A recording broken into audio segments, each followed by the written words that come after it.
Chris Martin, and I'd like to introduce you to Midnight Rodeo.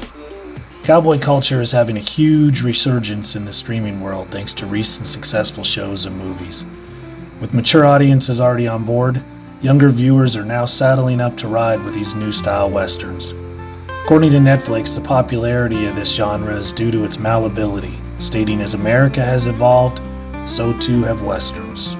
Now, I wrote Midnight Rodeo to be a serialized action drama spanning several seasons, each with 10 50-minute episodes inspired by actual events. Think Friday Night Lights meets Narcos Mexico. Midnight Rodeo dives into the world of bull riding, but only after setting the stage with a powerful story. Set in the 1990s, Midnight Rodeo follows 16-year-old Felicia, who narrowly escapes a Mexican cartel after witnessing her mother's murder.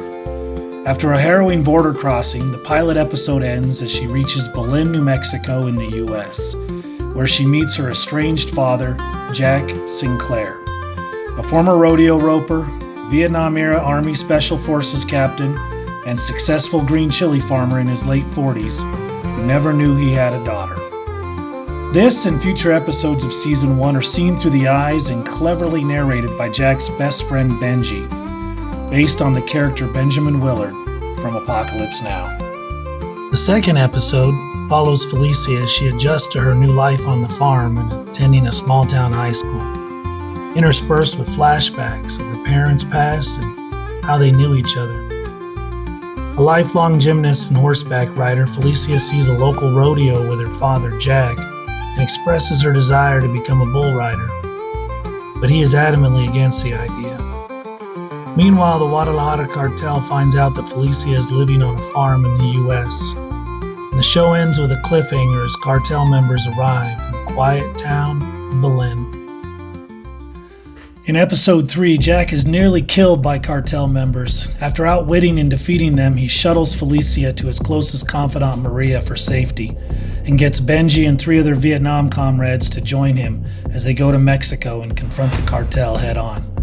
In Dirty Dozen fashion, the cartel quickly realizes they are no match against these 5 ghosts who decimate their operations utilizing their special forces tactics and training. The head of the cartel, who is currently in jail due to killing a US DEA agent in cold blood, believes this is US retaliation for his act. He summons a colonel from the US State Department who assures the cartel leader that it is not a US government operation.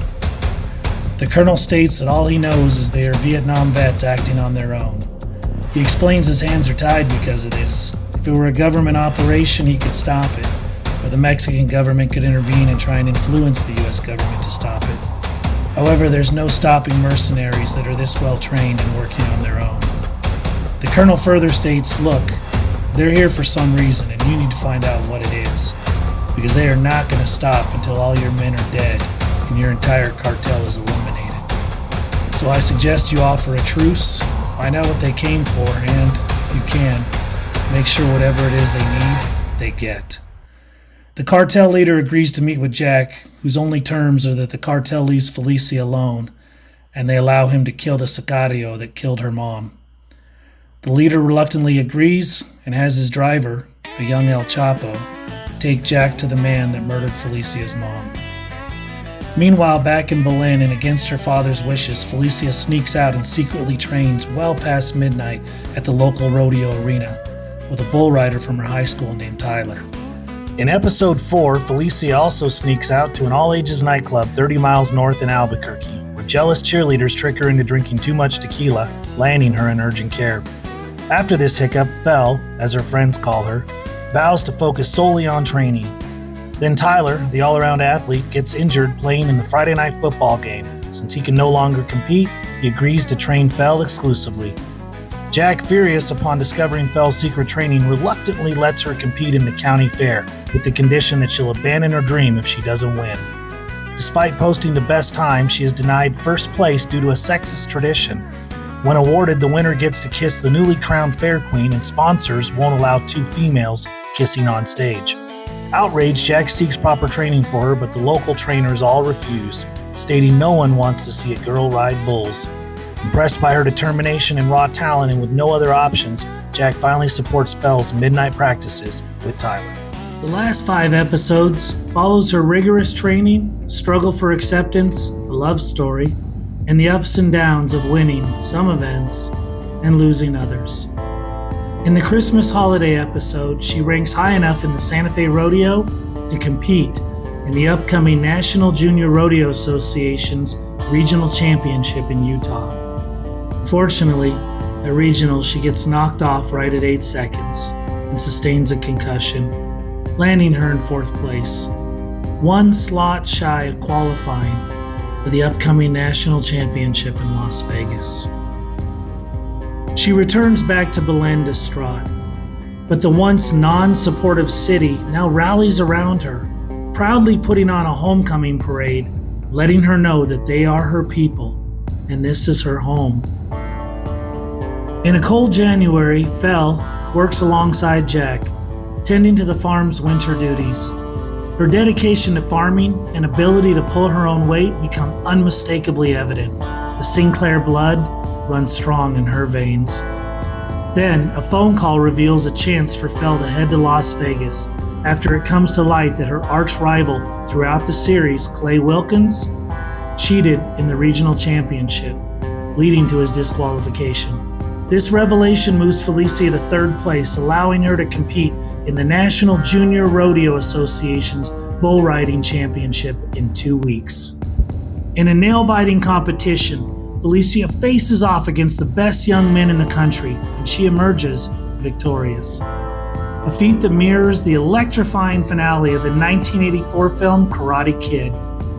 Her triumph inspires other young women to pursue their dreams and establishes her as a role model for Latina girls everywhere, proving that anything is possible with dedication and perseverance. I've written the first 3 episodes and created detailed outlines for the rest of the season, as well as the following 2, if picked up, including a detailed 10-page story Bible. However, I'm not married to any of this. I just have all these ideas of things I've always wanted to see up on screen, so I wrote them down. Now, my dream is to have someone like Chris Pine play Jack Sinclair. However, I actually wrote this script for my daughter, Alana Martin. Alana is a bilingual actress who just turned 18. She started riding sheep when she was 6 years old, winning the New Mexico State Fair Rodeo when she was 10. Now, you may have someone in mind that you'd like to play the part of Felicia, and it's your money, not mine. However, I only ask that you allow her to audition for the part and give her a serious look as well. I believe you might be surprised on how much this role fits her. Lastly, I would be remiss if I didn't mention that elements of this story are based on my family. My stepfather and the man who raised me is Jack Sickler, proprietor of Sickler Farms. He turns 90 this year, but like the John Wayne of farming, Jack still gets up and at 'em every day getting things done. Sickler Farms is one of the largest green chili farms here in central New Mexico and has been for generations, since 1869 to be exact. So with that being said, this can be shot on our working farms and ranches all along the pristine Rio Grande at minimal cost. We also own property all around the state, doubling for many of the scenes I've written into the outlines of this series. My agent's contact information is listed in the description if you would like a copy of the treatment, story Bible, and pilot episode. Again, I'm Chris Martin. Thank you for letting me take you into the world of Midnight Rodeo.